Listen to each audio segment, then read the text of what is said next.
Radioactivity.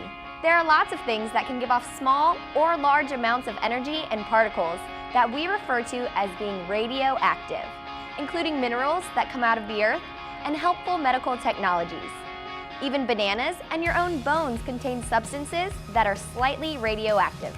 In 1898, Madame Marie Curie first used the word radioactivity to describe the ability of certain elements to give off invisible energy.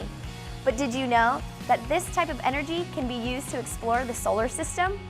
Find out how next on Real World.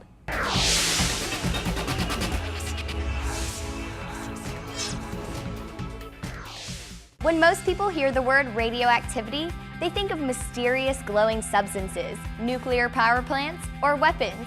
But you might not be aware of the vast differences between the different radioactive substances. These different substances give off different amounts of energy and have all kinds of practical uses, from bone imaging to smoke detectors, archaeological dating to food processing. But what makes a material radioactive to begin with? Let's start with some basics. All matter is made up of particles called atoms, and atoms are made up of smaller particles, protons, neutrons, and electrons. Atoms of a given element all have the same number of protons, but the number of neutrons can vary. Atoms of the same element with a different number of neutrons are known as isotopes of that element. Now, some isotopes are stable, meaning they do not change over time.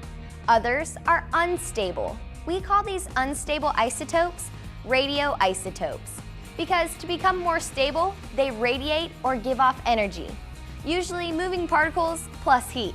And this process is called radioactive decay.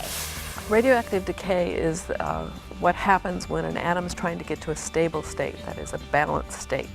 You have a very unstable atom that likes to emit things from alpha particles to beta particles to sometimes gamma rays. But what it's doing is it's taking an unstable atom and going to a more stable state and releasing energy during the process. One of the most important things to know about this whole process is that the rate at which any radioisotope decays is predictable. Under the same conditions, you can count on it to happen the same way over and over. Now, for unstable atoms, there's no way of telling when an individual atom will decay, but through careful measurement, it is possible to predict how long it will take for a large number of them, say half of the atoms in a given sample, to decay.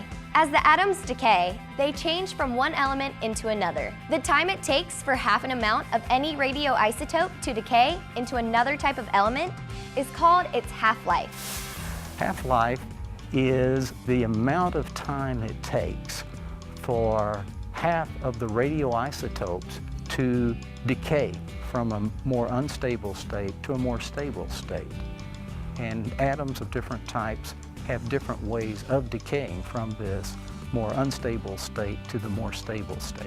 It is just a nature of the element and of the isotope of that element, how long that half-life is, and it's a nature of how, what kind of energy it's releasing, whether it's gamma rays, whether it's heat, whether it's other particles.